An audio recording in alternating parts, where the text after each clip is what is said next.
Hi guys! Magandang gabi! Welcome back ba dito sa Gandara Asoy Channel for Showbiz Update.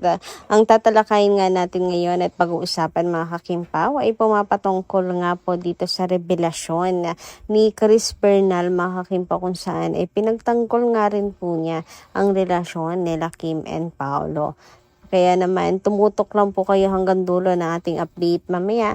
Pag-uusapan po natin yan. Pero syempre, bago po ang lahat ng yan, sa mga hindi pa po nakaka-subscribe sa ating channel, pakiclick lang po tayo nating subscribe button at notification bell na nariyan sa baba para mag-updated po kayo at ma-notify sa mga susunod nating chika patungkol sa Kimpaw. Maraming salamat! So ayan, simulan na nga natin ngayon ang ating pong chikahan mga kakimpaw. And unahin na nating pag-usapan ang tungkol nga po dito sa epekto ng mga issues and bashing kay Chinita Princess sa mga Kimpawlansya sa kung saan ay parang ayaw na nga nilang papasukin pa si Kimi sa Showtime kasi sa halip nga na lagi pong good vibes lang, ginagamit po ang programa na to para tirahin po parate si Kimi. Kumbaga, kadalasan po ng mga bashing kay Chinita Princess, nakukuha po niya sa Showtime. So, sa halip na maging masaya ang mga fans, nai-stress lang po lalo. Kaya naman, ayan, handa po daw po sila magsakripisyo na hindi po muna makita si Chinita Princess araw-araw. Basta ang importante, okay naman po siya. Ayan, mentally. Naaawa na kasi sila kay Kimi. Lagi na pong nababatikos. Basta importante masaya siya and iwas po sa stress. Sabi nga po dito sa post ng isang Facebook page, as much as I want her to stay on the show so I can see her every day, it's painful to watch her constantly become the target of unnecessary bashing. Even the smallest issue get blown up of proportion. Her peace of mind and well-being will always matter to me. And saka, ayun nga, yung brand nga rin po ni Chinita Princess, nasisira po sa Showtime mga kakimpaw.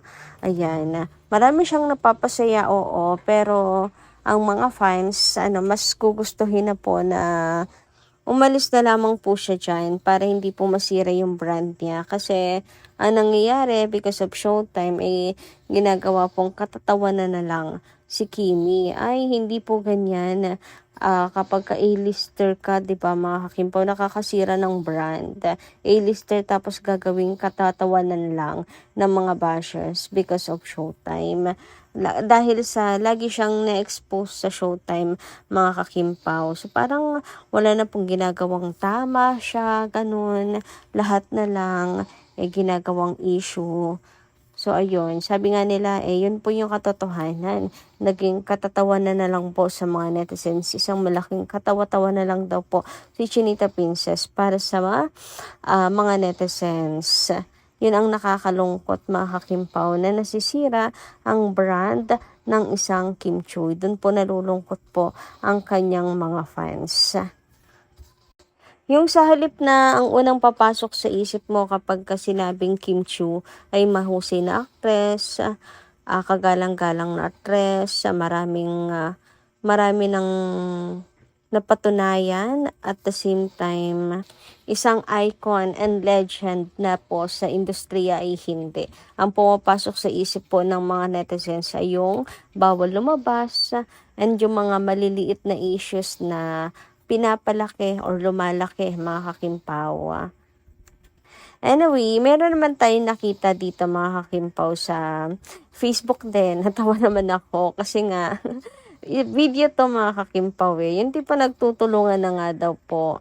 Nagtutulungan sila. Ayan o, NGMA, TV5, Econin, Kimerald, ABS-CBN, Fandom Bashers. Ayan. Yung lahat sila pinagtutulungan na si Chinita Princess na hilahin po pababa pero hindi po natitinag si Kim. O diba, at the end of the day, nakatingala pa rin po sila kay Kimi. Niintay nila at pinagtutulungan po nilang bumagsak mga kakimpaw. Alam nyo, ang nakakatawa ng picture na to ha, pero ang lalim po ng ibig sabihin niyan mga ka-KP. Parang katulad na lamang po ng isang puno na hitik po sa bunga. Sino ba ang binabato? 'Di ba mga puno po na hitik sa bunga mga kakimpaw, kaya pilit pong binabato. So, parang ganun po yung mensahe nito mga ka-KP. Dinaan lang po sa biro mga kakimpaw, pero yan ang katotohanan. Ganyan po sila, pinagtutulungan po si Chinita Princess, ayan. Pero syempre tayo hindi po natin yan hahayaan na mangyari. So kung ako lang din po tatanungin, isa rin ako sa pabor na okay lang din kung kahit once a month na nga lang bumisita si Kim sa Showtime eh. Okay na rin po ako dun eh.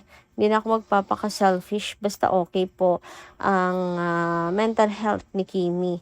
'Di ba? Masyado na siyang bugbog sarado sa bashing, napakaliit na bagay pa naman ng mga binabati ko sa kanya, 'di ba? Kahit i-recall mo, wala pong anumang naging issue si Kimi sa showbiz, mga maliliit na bagay. Gawa-gawa lang po't pinapalaki ng ng mga netizens.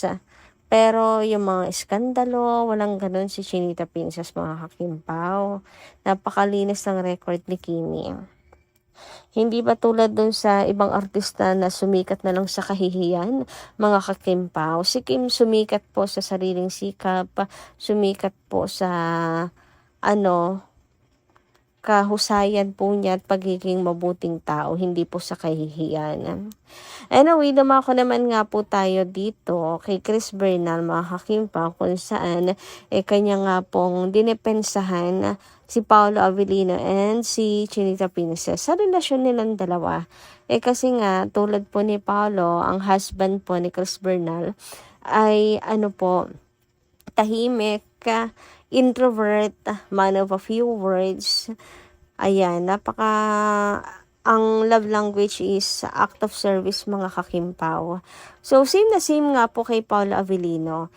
Pero meron pong tinatagong kakulitan yan, mga kakimpaw. So, sabi po niya, nag-work daw talaga yung ganong relationship. Sabi nga niya, buti na nga lang daw husband niya ganon. Kasi siya yung pahinga. Kasi nga, sa showbiz, ayan, wala ka na may tatago, mga kakimpaw. Pero pagdating niya sa bahay nila, full of, kumbaga, secure siya, and nagkakaroon siya ng peaceful life, ayan, private life, ng na-enjoy niya ang buhay, mga kakimpaw.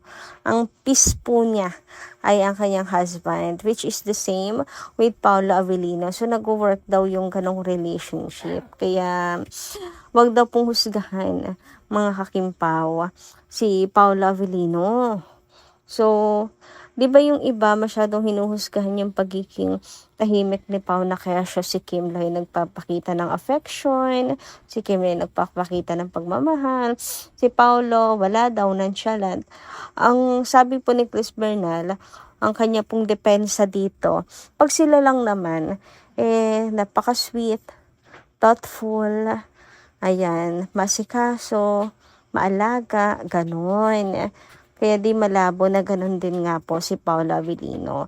Hindi nila yun alam, syempre. 'Di ba? Ang alam lang po kasi nila, makimarites, mga kakimpaw. Pero yung tunay na nangyayari sa buhay ng isang tao, wala po silang alam doon. Kaya maraming salamat na pagsasalita ni Chris Bernal, 'di ba mga kakimpaw? Isa po sa patunay na nag-work ang OA versus nonchalant relationship, mga ka-KP. Nagja-jibes, mga kakimpaw. So, yun ang pinaka-importante po sa lahat. So, mga nagsasabi dyan na hindi mahal ni Pao, si Kimi, kasi hindi nagpapakita ng emosyon, si Paolo Avellino, as in, nonchalant lang talaga, nakatingin lang, man of a few words, tamang oo, okay, ganun lang yung salita, mga kakimpaw, ngingiti ng konti, and at least meron po nagpapatunay, 'di ba? Kapag sila lang naman, sila lang, pamilya, ganyan, naman po, mga kakimpaw, napaka-thoughtful, napaka-sweet. And saka sadyang, talaga, conservative and private lang talaga. Maganda nga daw yun ng gano'n. May kapartner na gano'n ang isang showbiz personality. At least doon, meron siyang peace, meron siyang private moment, yung tipong kung gusto na lang niya ng pahinga. Ayan, tulad na sinasabi ko, si Paolo po, ang pahinga parate ni Chinita Princess. So, yun lang po muna guys, ang ating update para po sa gabing ito. Ayan, isang malaking revelasyon na dapat ay atin pong ikatuwa mga hakimpaw dahil meron pong nagpapatotoo at meron pong nagtatanggol kay Kimi. So, yun lang po muna. Thank you so much sa inyong pakikinig. Kita kasi po muli sa susunod natin, chika. Ingat po palagi.